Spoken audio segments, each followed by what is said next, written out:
Hello and welcome the lovely Frankie and Gill. So we've got quite the team here, quite the combination.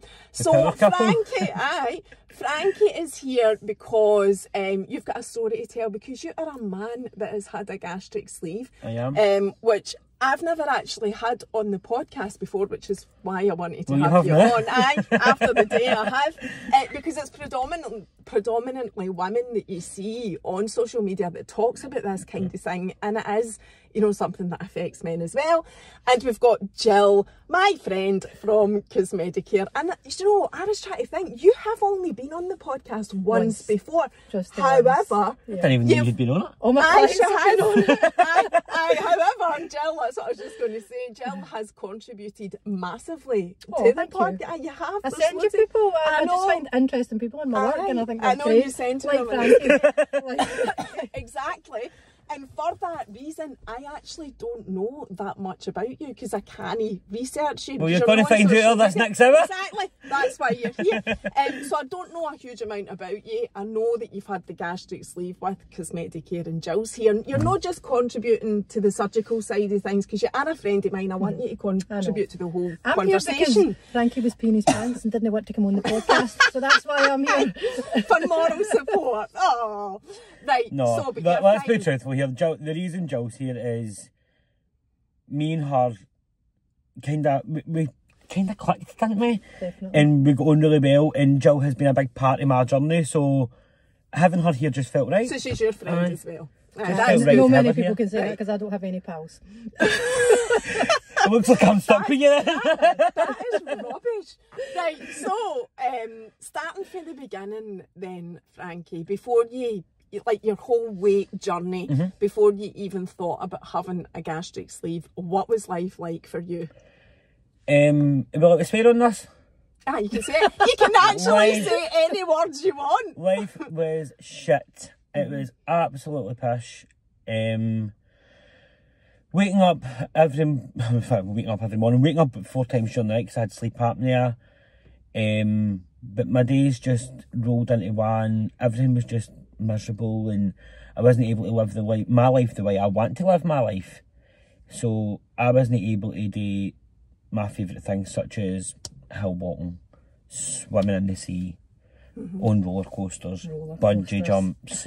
Roller coasters, this is the big thing. Was that a big thing? So I'm a pure adrenaline junkie, and a lot of these things, maybe not swimming in the sea, I just didn't do that because I didn't want people laughing at me. But a lot of these things that I want to do in life, you can't do above a certain size due to safety restrictions. So I wasn't able to live my life the way I wanted to live my life. I've dealt with bullying for a young age because of my weight, and people always thought it didn't affect me because I'm quite flamboyant, outgoing, adventurous. But if you know me on a deeper level, I'm not that. I'm not what everybody thinks I am. I'm quite a deep wee soul, and I've got feelings like everybody else. So when a lot of the things were getting said to me regarding my size and things like that, then I decided I'm not happy here. So see, taking it back to your childhood then, was your weight something that you always struggled with? No, right, so when I was really young, obviously I was a normal child, so my mum took care of me. So I wasn't overweight until I was able to eat what I wanted, you know what I mean? So my mum made sure I stayed healthy and I never put any weight on. But then as a teenager, when I started getting my own money and being able to buy my own things, I grew an addiction to food. Completely infatuated with food. I was obsessed with it. I dare say I still am, but I just can't eat it. That's the thing with a gastric sleeve, isn't it? Like, you physically control the problem rather than mentally. Would you agree with that? You've no option. You can't, because mentally, I still want to go and do a jockey through Wingstop and eat every last piece of chicken in the place. Physically, I'm eating 3 chicken tenders now. How do you stop yourself with that? How is that? I know we're jumping all over the place. We'll come back to your childhood, right? But what is that battle like? Because I try to understand that. You can't stop yourself. Like, you can. Oh, I mean, do you mean stop yourself from actually eating it? just everything like that. Being used to a life, well, it's not really a lifetime because as a child, as you said, your mum kept you healthy and whatever, but like for your whole adult life to then to be able to eat what you want, to then have a gastric sleeve and it's physically no possible now, like so, mentally, physically, what is that like? So this is what I do. I don't deprive myself. I don't, if I'm really craving something, I'll eat it, but I'm just eating a small amount right now. I think that's what a lot of people do worry about with a gastric sleeve, because it is such a permanent measure. They think that they're never going to be able to enjoy food again, and that's not the case. It's absolutely untrue. Like he could go to the Ho Wong and fill his boots. The Ho Wong? Wingstop, come on. Wingstop. Maybe. I like the Ho Wong. She's naming random Chinese restaurants that she likes now. So if I took him to the Ho Wong and we sat down in his head... Oh no, we're going to the Ho Wong! I'll take you to the Ho Wong, right, just to prove a point. If we sat down and he wanted like a 3-course meal, he's wanting that 3-course meal, but he's probably only going to get a couple of bites out of each portion before... then explain what the feeling is. Oh, right. I'm not going to sugarcoat this to people on the internet. I will tell you the truth. The feeling is absolutely shit. So... For example, yesterday I went to an event down at M&D's and me and my friend and her daughter, we were going to go for lunch. So I was nervous. Some places don't let you order off the kids menu, but down there we went into Monty the Jacks and let me order off the kids menu. Oh, sorry, I'm advertising. Do you just... No, that's fine. We just go about eating. So do you say to them that you've had a sleeve done? Do you say that? It depends. So... Yesterday, went to the Jacks, I says to them, can I order off the kids' menu? No problem. So I don't need to mention that to them. But I don't hide it. I've never had it. I've always been really upfront in the fact I've got a sleeve. And they let me order off the kids' menu. So I got the chicken tenders, which are just like 4 literally that size chicken strips and chips. And I ate 3 of them. And I'd say maybe I ate about 10 of the chips. But that was your full? No, that was me getting into the toilet. Oh. We've not got to this point yet where the mind says stop and the mouth shuts. So the mind will, if you're right, so these chips, by the way, I've not been in Monty Jacks for years and I didn't remember it being really good, but when I went yesterday, these chips were insane. They were so good. I shouldn't have really beaten that, but again, I was in a social setting. I didn't want to look stupid, and there's not really much healthy you can get in Monty Jacks. Let's be realistic here, it's a burger place, isn't it? So my mind was telling me, you're enjoying this. You still get, like, see when you're enjoying food, you still get, like, the endorphins. You still get that sensation. The happy pleasure of enjoying the taste of something, enjoying the texture, enjoying all that. The social aspect as well. And there is a social aspect, you're totally right. Yep. So I ate my 3 chicken strips, and as I said, they were tiny. They were like the wee, almost bird eye one, they were that small. Ate the 3 of them, ate the chips, and I overate, and I had to run to the toilet. Right, you'll need, for what? Need to be a bit clearer. Sick? Or to be sick. Right. So the food won't, because 70% of the stomach is away, the digestive process takes a wee bit longer. So when Frankie's eating, and I'm the exact same because I've got a gastric band, and even though my band's empty, you've still got an element of restriction. So this is the factor that people talk about. They talk about restriction. So when he's ate his 3 chicken nuggets or chicken wing things, he's probably ate them a wee bit too fast. Oh, I did. I did. It's wolfed in. I did. And it's not had enough time to travel down the digestive system, so it'll get to here and it'll sit here and it'll feel uncomfortable. Because you should actually chew. So does the body reject it itself, or do you physically have to go and make that happen? No, you need to go to this. You could keep it done. You could fight and keep it done. So that, but when your body, when you feel that sitting there, you're uncomfortable and you almost want it. But if we'd followed the rules in the first place, they wouldn't be there. Exactly. if I listened and chewed the size of 20p piece 20 times and took my time and all that, blah, blah, blah. Didn't drink whilst eating? I don't drink while eating, by the way. If I followed the rules, it wouldn't have happened in the first place. So that is true. People are still people. I'm still human. Aye. So right, so to be clear on this question then, because I still don't know, do you have to go and make that happen yourself, or does it naturally happen where you're vomiting? I can't answer you with a straight answer there, because it can change. All right, okay. It So it depends can be on the both food then, texture. which is fine because I think for YouTube that's Yeah. how we need to answer it Aye. anyway.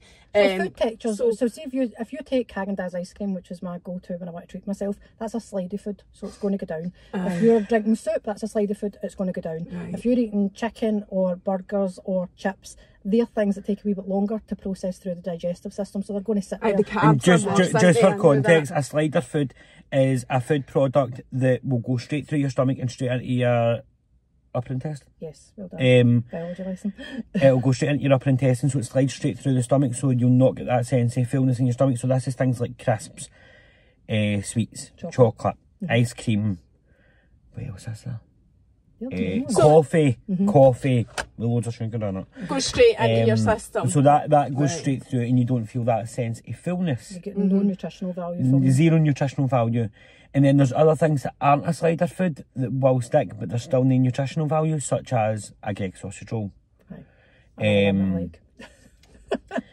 Things like a chippy, there's no nutritional value in that because all the good the protein that would have been in the meat is outweighed with the fat. Junk. So these things, That's a shame, even though still, they but don't chips, slide, you're still getting zero nutritional value, so you'll still feel full with them.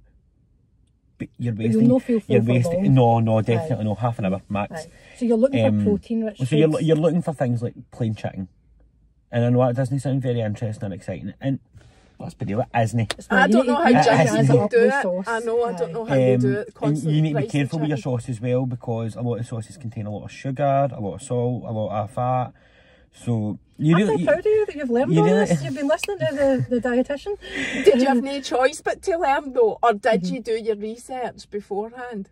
I'd say I've been really good with my research. I've really listened, and I still make shitty choices. I will still eat. I still sit there and eat a full packet of cashew nuts, and I know there's some good fats in them, and there's some But it's protein not a in them. six-pack of Monster Munch. It's I could do that enough if I wanted to. But I'll still sit and eat things that I know I shouldn't have eaten.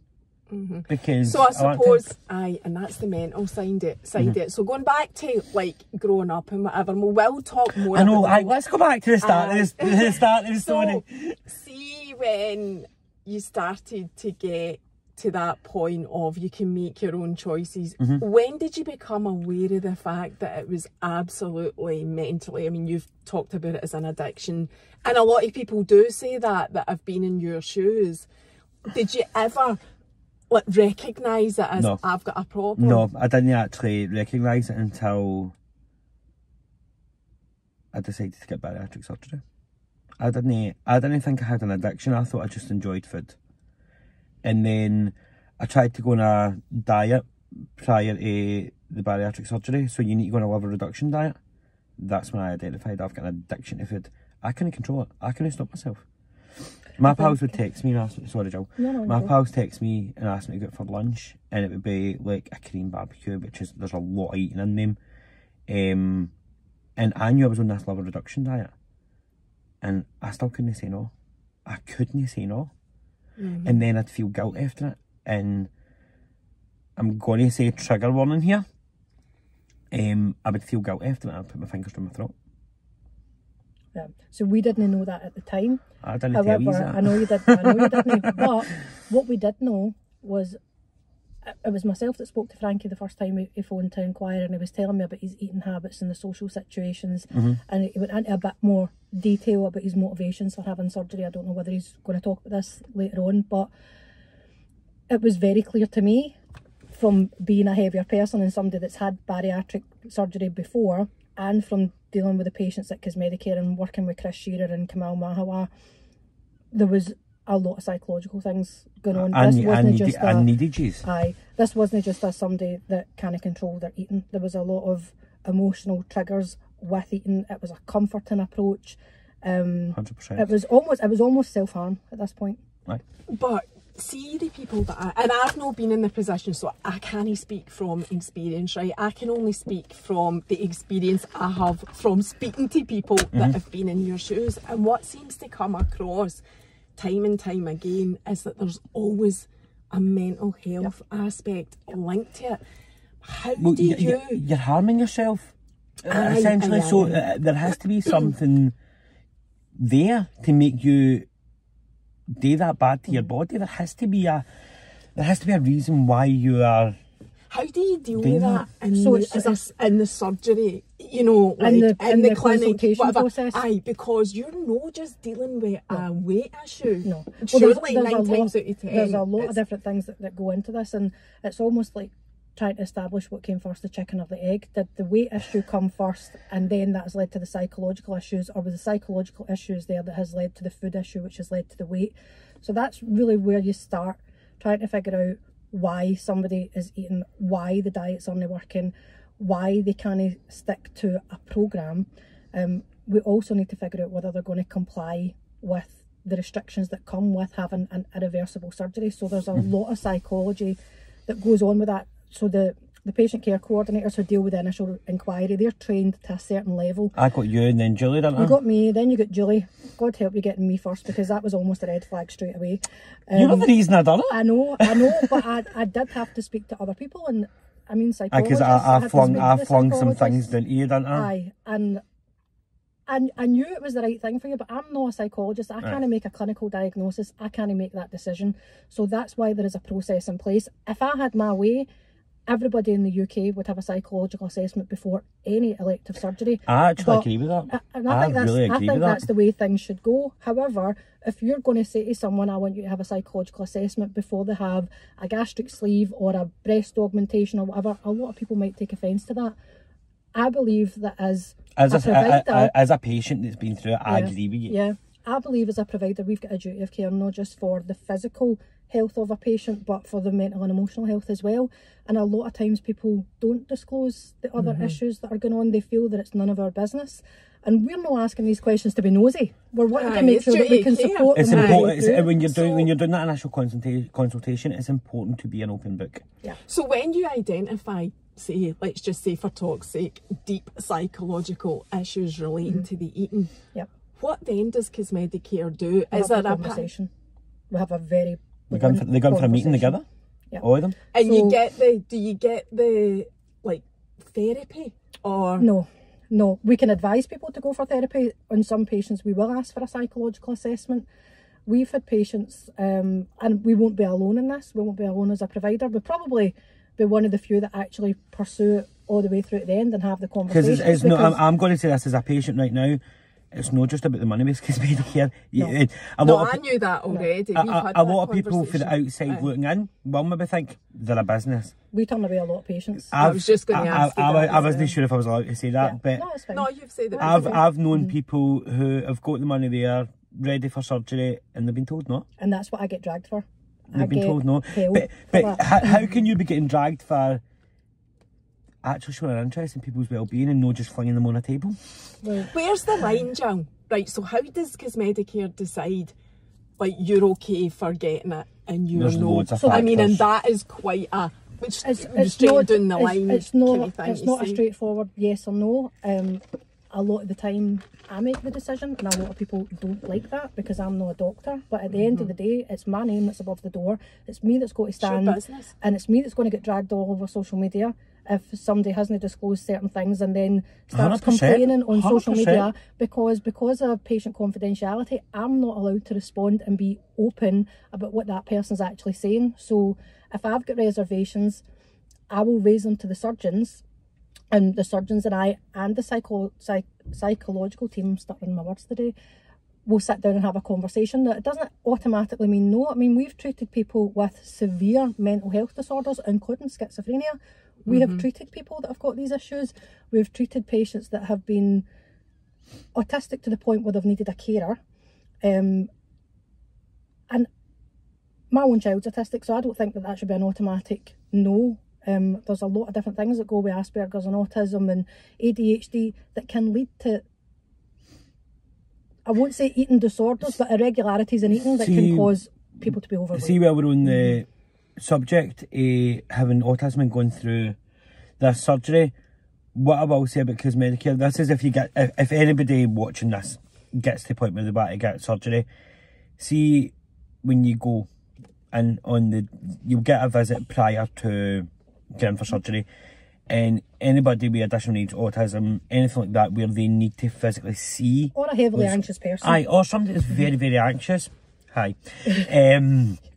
tell that story in a minute. No, we will not, Gill. They will take you in, they will show you step by step everything that's going to happen. Introduce you to the people that are going to be looking after you on the day. Bingo. And that makes a big difference.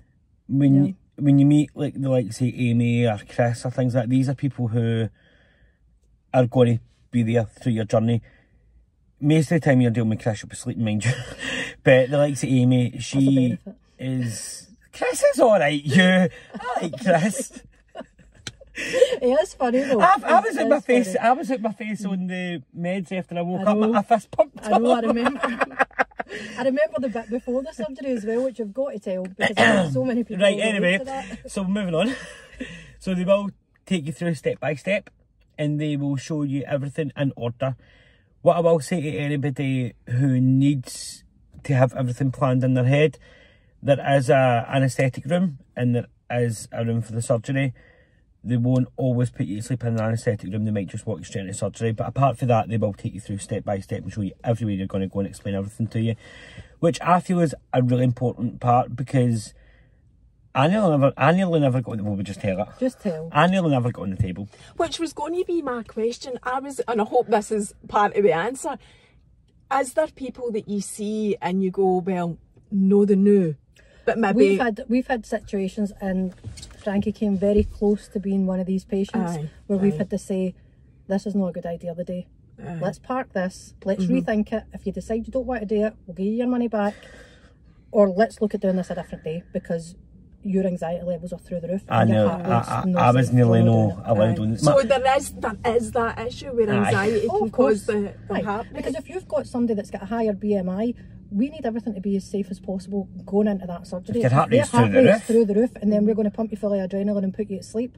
That's putting more stress on the heart. You must need to be really bad for that to be the case, because I would imagine most folk would be a wee bit nervous. Frankie at was, least, Frankie surely. was probably so the you most need to be animated patient I've seen in 10 years. Right, so what I will say before I get into this, if it wasn't for Mandy Mulholland, I wouldn't have been on that table. I would not have been on that table. He got up off that table so damn fast and ran. No, I didn't even go on the table. Did you run away? The bum was on the table. So, I know, actually, I went to put it on. Right, so I'll tell the story from the start. So, as I said, they walk you through everything. I was, in my head, I was getting an anaesthetic room and I was going to sleep in there. The anaesthetist said to me, a friend that can't say that word, anesthesiologist, says to me, we'll just go straight into the surgery room, like the theatre. And he did that for a reason. He doesn't know. I might find out this reason. You tell me this in a wee minute hen. So I walked in. Everything's there.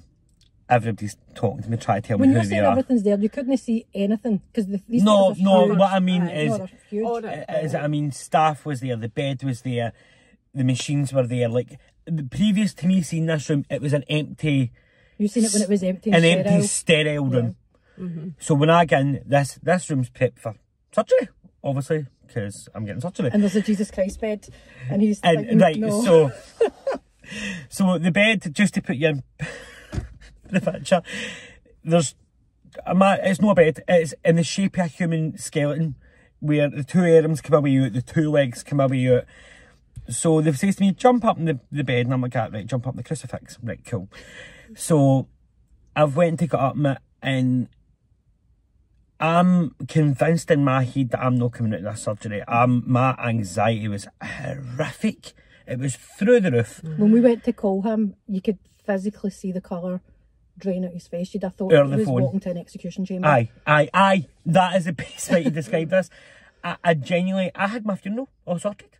I had my funeral all sorted. I told everybody what was happening at my funeral, all the songs.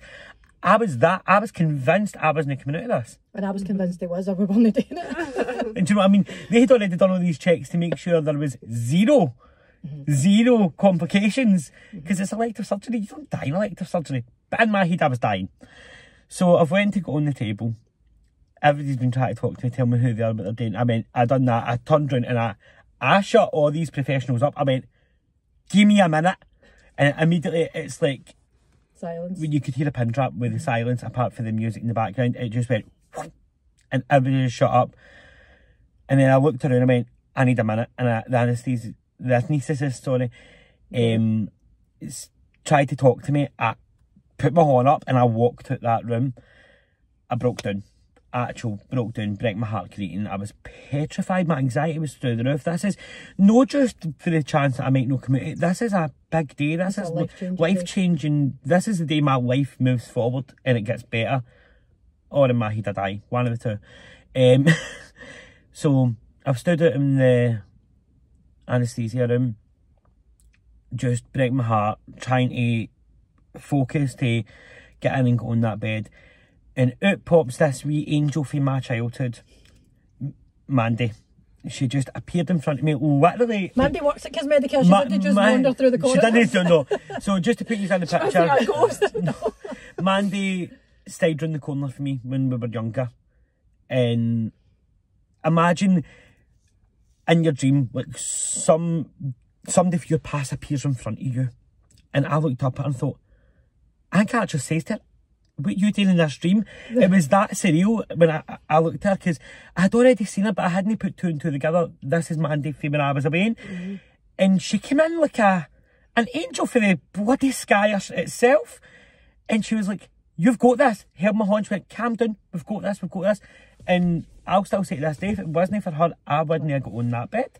What is the chances of that? That's actually quite an incredible That's what you call fate. That's what you call fate. But you know the bit that I found really, really interesting? So Frankie is an adrenaline-seeking person, right? So he likes You'll never get adrenaline like this. He likes his roller coasters and everything else. And for me, watching that unfold, at that point, you need to determine, does this person want to do this? Or are they having second thoughts, they don't want to have the operation? If it's they don't want to have the operation, you cut and run at that point and go, listen, this is fine, let's not do this, you're no sure. He desperately wanted to do it. And you could see it in his face, and I think that's why you were I was determined. upset. I was determined. You just needed to I was get getting angry at myself. Over that hurdle, I get him put to sleep. And so this is the bit I'm going to say to everybody. Let's no sugarcoat this. The scariest part of surgery is getting put to sleep. If you've not been put to sleep before, you can put propofol in me, you know, but go, nah, fine. So initially, that's the most terrifying bit, right? You're the scariest thing in this world is the fear of the unknown. And not being in control. You're not being in control, 100%. So I went and eventually lay on the table. So did that calm you right down? That was it, just that one person? I suppose that's why you recommend bringing somebody along for support. Yeah. It didn't. It just so happened that Mandy worked there. Like I couldn't. I know. Jill didn't even know we knew each other. But that did calm you down enough to get you on that table. She held my hand and she walked me to that table and she was assuring me I was doing the right thing for me. And she wasn't going to leave him. And she stayed there. So as I said, she got me on that table. Let them put the cannulas in. Oh, the marks on the there anyway. How many people? How long ago was it you had March. I'm 4.5 stone down. No, I know, no. we've not even came to that yet. Your mum, no. Oh, Jesus. So they put the cannula in, and the first drug that they put in is Propanol. So there's an anxiety reducing drug, and then there's the main drug that goes through. And you're not even counting to 10 and you're asleep. No, so this is what I was going to say. I think I was one of the fastest to drift off. Wasn't I? You were trying to fight it. You were still talking, saying, I'm not going to sleep, I'm not going to sleep. And I'm like, was that? Going to sleep. So this is what I'm going to tell you is, I don't remember any of that. So I got the first thing put in, which was the anxiety one. I thought it was pain anxiety one. Pre-med. And then I got, no. You got a pre-med before that, did you? No, I didn't get a pre-med. You didn't get a pre-med. That's something that we can do, but when you were in... it was too late by the time I realised I needed it. You were alright until... Until I wasn't. Name was called. It was the second they came through, I was going, no, I'm going to die. Stop. But I done it. That's what it was like. That is what it was like. I was so that's scared. what you mean about the animated. Right. I didn't actually shout that, but the animation started when I ran into the theatre. That's when the show began, shall we say. So I got on the bed, they gave me my pain thing first or whatever it was. I can't remember. It wasn't a pre-med. I can't remember. I think it was fentanyl. Because I remember that word getting said at some point. And then the anaesthetist said to me, we're going to drift you off to sleep. Boom, boom. I was up. And it was literally boom. There was that's what it felt so like. There's no, like, see when you go to sleep at night, you know time has elapsed. You're aware, it doesn't feel long, but you're aware time has passed. Right. time doesn't exist. It's literally boom, boom, you're up. But you've already been awake for an hour at this point. Aye. So you don't wake up in the theatre. You wake up extubated so the tubes are out. It's that quick, you genuinely believe... You've just shut your eyes. You've literally blinked and you're up. It's so fast, so instantaneous. How long does it take? An hour and 10 minutes. So we booked 2 hours for a gastric sleeve, but on average it takes probably an hour and 10 minutes. And this is something that I talk about quite frequently. In other countries, they will do a gastric sleeve in 25 minutes. How a gastric sleeve is actually done, the physical process that it's going through of putting the ports in, moving the liver out the way, assessing the stomach, making sure everything's good, and then cutting. When I say Chris cuts a millimetre at a time, it's very, very small increments. And that's what takes the time? That's what takes the time, because people don't realise how close their heart is to their stomach, especially when you're on that bed. So just to put your picture, your stomach's here, your heart's here. Yep. So it's right in the centre. And that's that. There's that much space.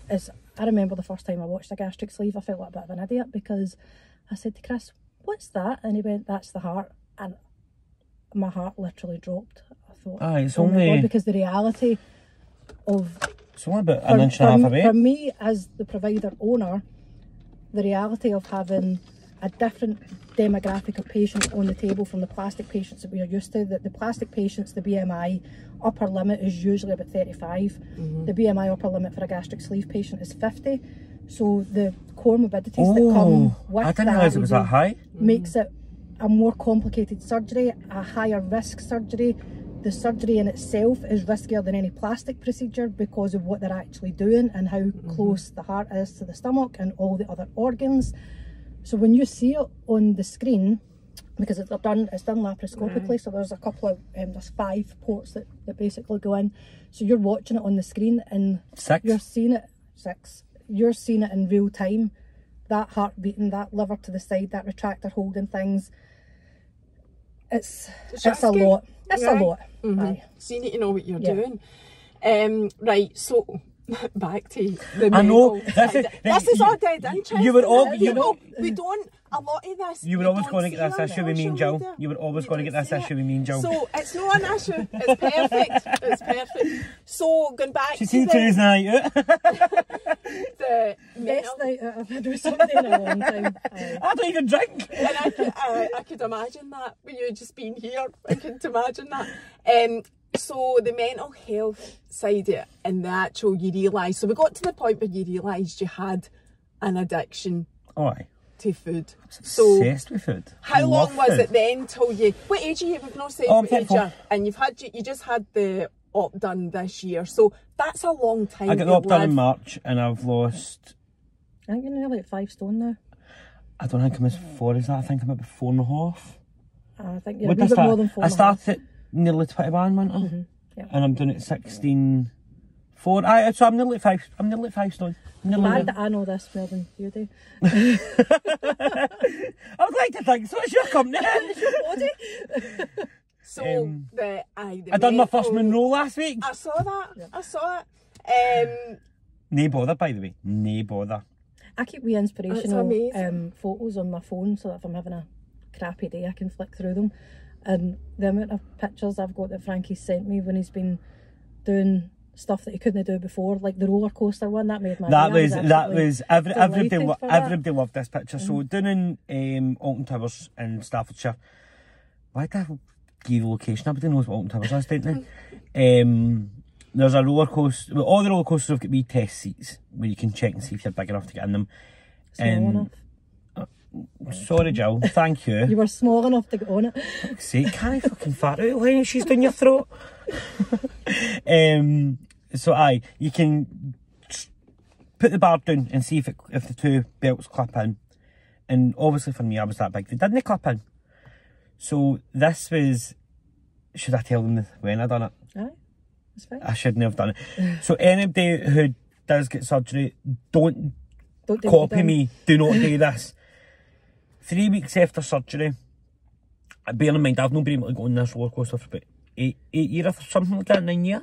Was that your biggest motivator, getting back to doing a roller Not coaster? just roller coasters. I wanted to enjoy my life again. I know. Hopefully we'll get to the mental health part. We'll get there, I promise. So let me tell you this one. So 3 weeks after surgery, I went and made the journey to Alton Towers. Shouldn't have done it 3 weeks after surgery. Just do not copy me. I just wanted to sit in that desk. I wasn't bothered with riding it. Obviously I did go on it. But pelt down, clap, clap. And my pals were standing there, their jaws dropped to the floor because I was a mile away from this. In that first couple of weeks, you dropped 2 stone really quick.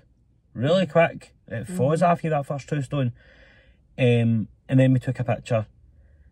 And it almost went viral in the weight loss community. Like, it went really, really... Everybody was like, what's going on here? Like, how... Is this a Facebook page that you're in? You're talking about weight loss you're community? in a few? No, I'm not. Are you just in the cosmetic? I only deal with... Know that I wouldn't support other people, but my beliefs with Cosmedicare and Chris Shearer and Gill and Amy, Julie, Mandy, all the staff, my beliefs lie with them, because I'm not saying there's anything wrong with other UK based companies. I'm not going to say there's nothing wrong with Turkey, because we heard the 25-minute thing, didn't we? But my beliefs lie with Cosmedicare. Everything was so perfect for them, and they're the cheapest in the UK for bariatric surgery. Thank you. I'm not lying, I'm telling the truth. They are. I mean, when it starts for like 10.5 and other companies are up at 13, do you know what I mean? Actually starts and you get Chris Shearer, he teaches people how to do it. So why would you pay more and go to somebody that... Is Chris Shearer the person that you keep referring to as the surgeon? Yes, so Chris is kind of a... Oh, he's going to love this next bit. Chris is kind of the daddy bariatric surgery. Is he that good-looking guy? That's Dan. I should not have said that. I get the same question all the time. No. Who's that surgeon? It's Dan. It's Dan Woodison. He's my medical director. He's very, very handsome. There's nothing wrong with saying that. There's nothing wrong with Chris Dan's very handsome and very married. I just don't know who Chris is. Chris is very married. Very married. That's fine. I mean, so am I. So it's fine to look and acknowledge something. I'd say Chris for his age. I'd say Chris is a good looking guy. Chris is a handsome guy. guy. Anyway, what are his looks for? I'm more interested in his horns and how he does a medical procedure. So I done a lot of research before. I went and found a surgeon before, no offence, Jill. I found a surgeon before I found my company. So I done a lot of research and I found that Chris, he has been doing bariatrics for years. He went through Glasgow Uni, which, as you know, is one of the most prestigious universities that you can go to. There's a reason it's got its name. He studied everything. He taught at Glasgow Uni. He then teaches other people how to do bariatrics who are performing now. So why would I go to somebody that potentially Chris has taught when I could go to the person who teaches? So I decided to go to the top, and then I seen that Chris works with Cosmedicare. So I was like, win-win. I've got the best surgeon and I've got the cheapest price. Who would not do that? And let's face it, that is why people go abroad to get it done, because it's cheaper. Right, I'm not going to kid on I'm rich here, because I get by week to week. I'm always sitting on my arse. But that's because I enjoy my life and I do things that I want to do. Like 4 Taylor Swift concerts. No. He did. Oh my God.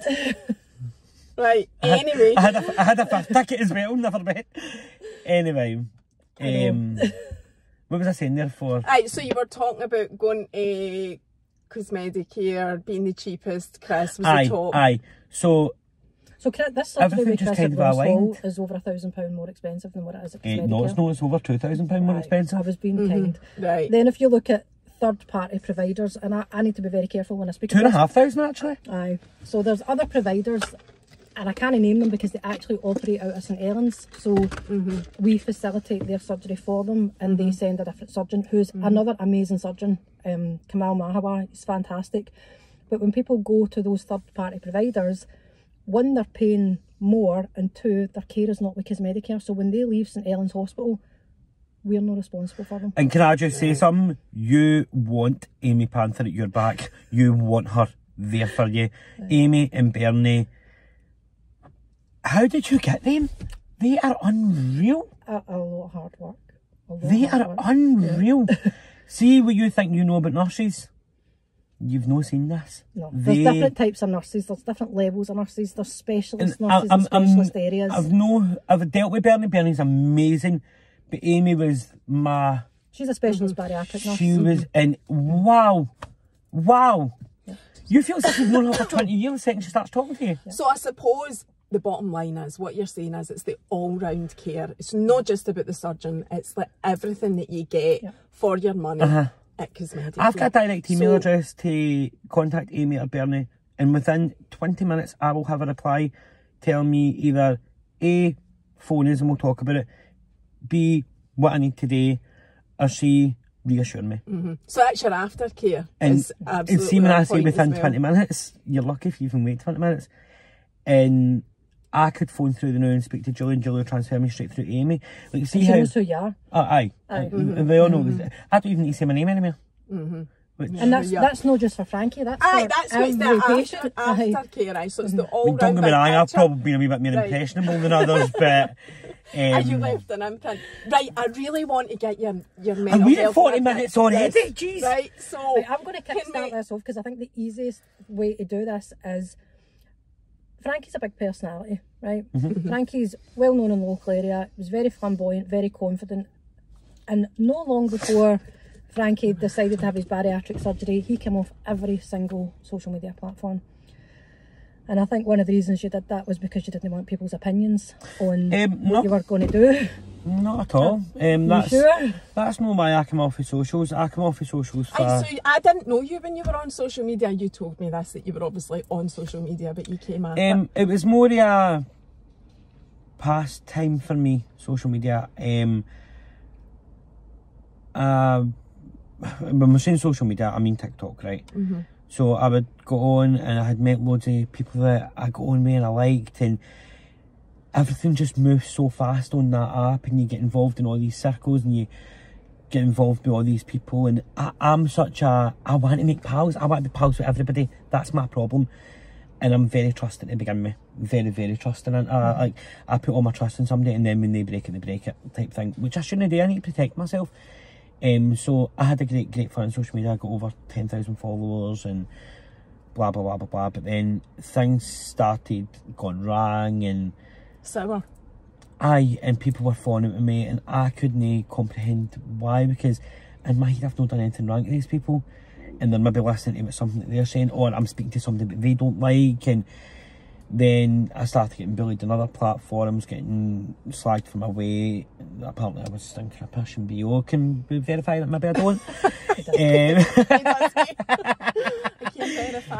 So aye, there was things like that. There was just a lot of, and these people are anonymous, hiding behind accounts, and I just decided take a step back. But the deep-rooted things with my weight getting mentioned constant, it made me realise, is this the way people really view me? Because I don't know them, so they can be as ruthless as they want, because they're not going to get any repercussions. So in my head I'm like, is this the way I'm viewed? Is this the way I'm looked at? Am I looked at this fat bastard? That's what, I mean, that was a very common one to get called. And you, so what you're saying is, you started to believe that that's how you were viewed? Aye. And then that carries on into your so relationships, and sometimes in life it suits people in your life for you to be heavier and lower in confidence. And I think I can say that without overstepping anybody's boundaries. And I don't want to go into that one. I know, but this is a common hard theme. One for me. This is a common theme with bariatric patients. Let's just throw this out there. My relationship came to an end because I started losing weight. That was the... That's insane. The divorce rate post-bariatric surgery is 40%. Oh my God. Yep. That was a 4.5-year relationship I was in. I've seen 10, 15, 20-year relationships, marriages with kids done because one loses weight, the other one doesn't. One starts taking an interest in their health and their well-being, their confidence starts to soar. The other one doesn't like it. They think that person's doing it for attention. They think they're going to cheat. All the insecurities come in and the whole relationship breaks down. Holy smoke, well, really, I didn't know that. That actually makes me feel sick. There's white papers written on it. Jesus. It's that prevalent. But now I can look at things with a different angle. So now, instead of me, because I know I've been at one end and now I'm not quite at the other end yet. I'm still a big boy. I'm still 16 stone, do you know what I mean?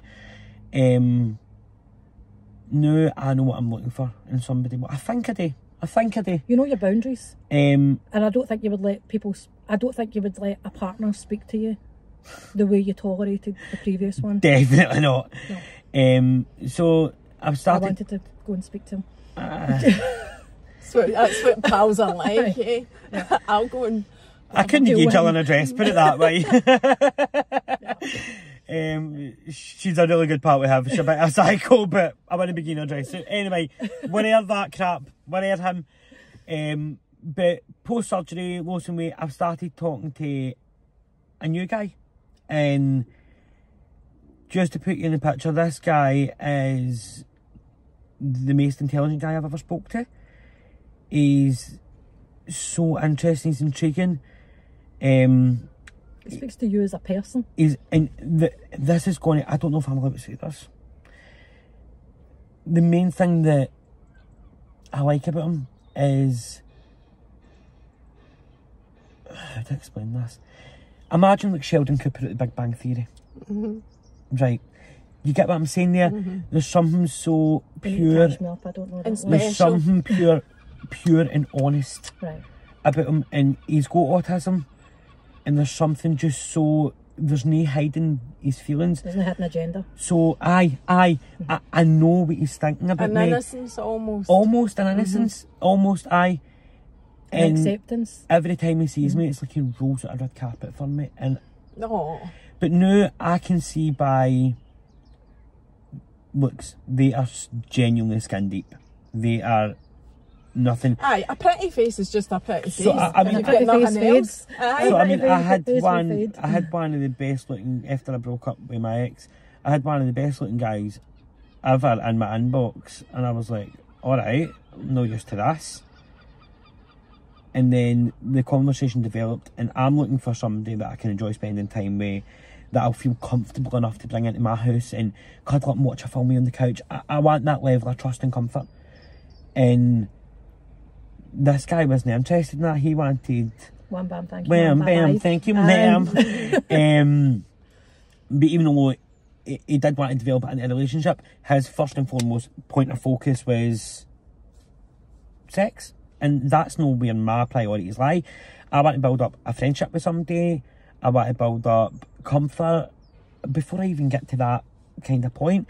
And this is where, since having bariatric surgery and seeing myself changing from one person to another, or well, in the process of it, it's made me see that beauty is only skin deep. Because I've been at one end there. But you've also recognised your own worth. There's 100%, a flip has switched 100%. in his head. Aye, so talking about that then, how your mental health was, Frankie, to how it is now, and the things that changed that is it's sad that people, but it's true. It's night and day. It's true. It is night and that day. people can have that. I'll be honest, you wouldn't have have got me in this motor prior to my surgery. Well, this is the second attempt. I might add, the first was cancelled, which is totally fine, by the way. That is okay. You know, I don't want people coming into my car and chatting when they really don't want it. Was, I had said to one of the lasses you had on before, I'd said to her, I'm coming on to it, and she's got, on you go, my doll. I'm sure you can guess who that is straight away there. She's got, I'm buzzing to see it and all that. And that's almost exactly 10 minutes. Let's get into the nitty-gritty. Right. What do you want to know? Give me I need to know, not just like how bad it was for you, because I think a lot of the time that can be overlooked when people are talking about getting especially gastric surgery. I'm just going to be brutally honest with you here. I was on a really high dose of mirtazapine. I was on propanolol. I put a mask on it very, very, very well, but I was ill. I was really unwell. I wasn't happy with myself. I was just skunning it. And even though I'm still on mirtazapine, I'm still taking that every night. What is that, an antidepressant? It's an antidepressant. It's an SSR. Is it an SSRI? Yes. I still take that every night before I go to bed. However, I'm known 45 anymore. And the sleep apnea's gone. Aye, I've no sleep apnea. I'm on 30s now, so and his life I'm working expectancy down. rate has gone up significantly. So all the bitches are hating I'm going to be here a wee bit longer.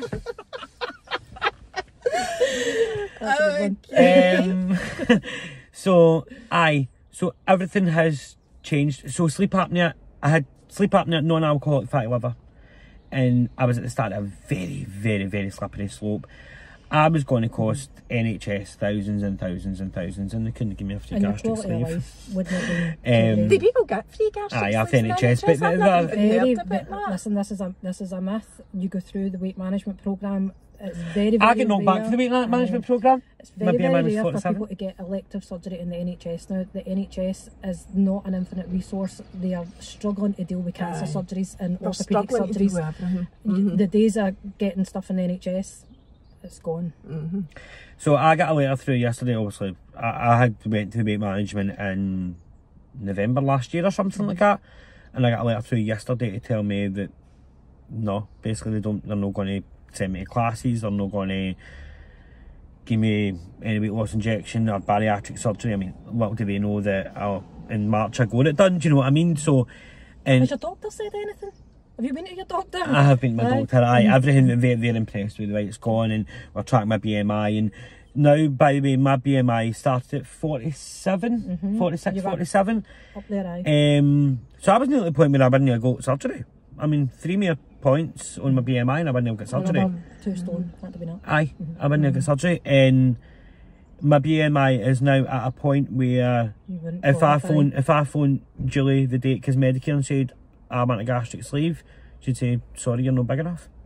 So my BMI is below 35. So there is a very strict window. So it needs to be between 35 and 50. There is some mitigating factors that would make you qualify at either end. However, they're very, very, very slim and few and far between. Right, what made you go for it? What made you decide? So money was never an issue. I'm not to say I've got money. That's no. What I'm trying to say is, for the sake of me saving up an additional £7,000 and staying in the UK, it wasn't a question. I didn't even contemplate Turkey. It was never. It was never in. What made you finally go for the op? I just held my breath and jumped. I knew I've wanted this for a while. I just eventually phoned them up. The money, I had managed to save up the right amount of money. But what's that? Had you tried all the diets? Was there a point where mentally, physically, whatever, you just thought, I feel like this is the solution for me? No, because I've kind of always knew that I wanted to go down that route, but the money was never there. So I'm saying I saved up money, but I'm just going to tell the truth. You don't need to. No. Surgery. It's very rare that somebody comes in and says, there's the money. I did. You did. However, my auntie passed away last August, and basically I was left exactly 10 grand. And instead of doing up a house or buying a new car or going on a holiday, I decided to change my life. So I'm saying save up money. I didn't need to save up the money. My auntie Marie left me that money. Is that your auntie's name? I had an Auntie Marie as well. That's her handwriting. Showing them my tattoo. So just to put you in the picture, this woman has probably been one of the most inspirational women in my life. She passed away at the age of 58. And even in death, she can still give me a gift that no other person in the world would have been able to give me. And not only has she changed my life, she's completely changed everything about my life, and she's made me enjoy life again. And I just think that is amazing. It's put you on a different trajectory altogether. It's amazing to think that somebody that I loved so much, who died at a young age, can leave me the gift of life. So I know I don't like thinking this way, but has she, I mean, obviously saved you? Has she in a way sacrificed herself to save me? I mean, I know that's not true, but you ask yourself these things, like, because nobody knows what's there after you die. Nobody knows what's true. We're still here, so we can't predict it. But it's just amazing to think that with her leaving this world, she's given me a second chance at life. She's helped me enjoy life. She's helped me do different things with her sister, i.e. I climbed up a Monroe The other week Give we you a had... lot Is our more time sister on the your mum? planet. Our sister's my mum and Aye. her sister's my auntie. There's three sisters, my mum, my auntie, right. and then my auntie Marie. Right. So it was me and my auntie Laura, we were climbing. Oh, right, okay. We were climbing up Monroe's and all that the other week. And she just gave me a gift that no other person would have been able to give me. And it's amazing. So, how did we end up off on that tangent? I was asking you, that was quite a touching story. I was asking you about your mental health. Aye. And so, it's fair to say that it wasn't great before you had the surgery done. And even the process of getting the surgery done was a bit traumatic. It was daunting. It was daunting, it was scary, it was fear of the unknown. That was it. Fear of the unknown. Where are you now? Let's finish off. So where am I now? Where are you now, so, mentally, physically? So I'm sure Gill will contribute to this as well, because she's your pal as well. I want to know what the next goal is for her. Physically, almost 5 stone down. Mentally, things are changing. Things are definitely changing. I'm not quite where I want to be mentally. I want to be able to wake up every morning with a smile on my face, and that's kind of unrealistic in this day and age, isn't it? But I'm a lot better. I mean, life has I've got goals and aspirations and fun things ahead of me that I would never be able to do prior to the surgery. And you're still with your new partner as well? Are you? I don't think they're quite... Oh, right, okay. Right, you're just chatting, talking. Trust her. Trust her. We're trying to categorise it. Sorry, why did I even go there? See this? Why did I even go there? Okay, so life is on the up anyway. That's what you're saying. Things are I got me kicking the teeth the other day, but... Even how you respond to it. I was going to say that previously... Everything was the end of the world. Aye. So I kicked in the teeth like I got the other day. I'll no divulge too much because he doesn't deserve my breath. He doesn't. He just doesn't. Would have sent me into a no leaving the house. I would have cancelled on news the day. And now I'm like, do you know what? He's trying to bring me down to make me feel which way because he sees my life's gone better. Fuck him. Is this who? Right. Anyway, so aye. So I'm in a much better place. I'm much stronger now. I'm able to fix things in my head so much easier. And it's mad to think that a surgery can do that. Like, and that's it just... It's me, I'm developing as a person, 100%. Well, just on that as well, have you had any type of therapy that wasn't surgically related, you know, like mental health therapy, anything like that, or have you done it all yourself? I went to a psychologist before the surgery. I was really low. I was really bad.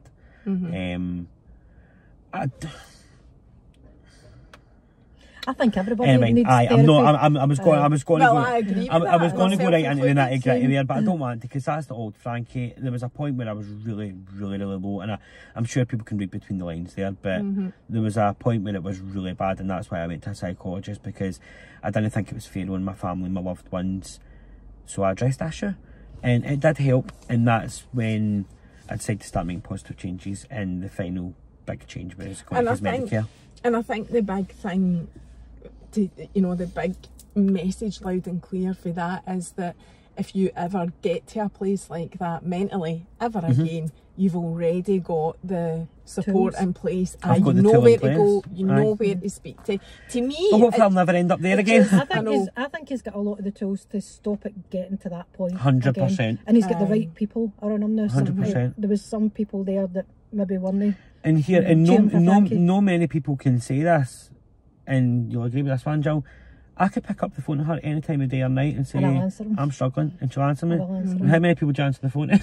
But it's not very many. You have to, I think it's important to say, as a friend, like that you don't do that as a service. No, regardless your friend. No, regardless of surgery, Cosmedicare and things, we found something special in each other. It was just so endearing to me. There was something. I just find it to be so real and down to earth. I wanted his life to be better, and I knew that I could help him.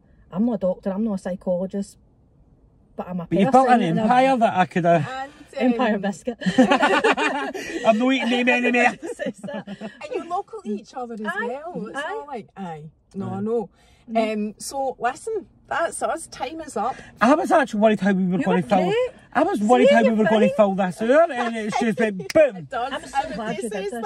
I'm so glad you did this. I know. Thank you both for coming and sharing such a raw and honest account of getting there, getting it done, and then life after it. It's been amazing. Thanks, pals. Sayonara, See you later. Cheerio. Bye. Bye.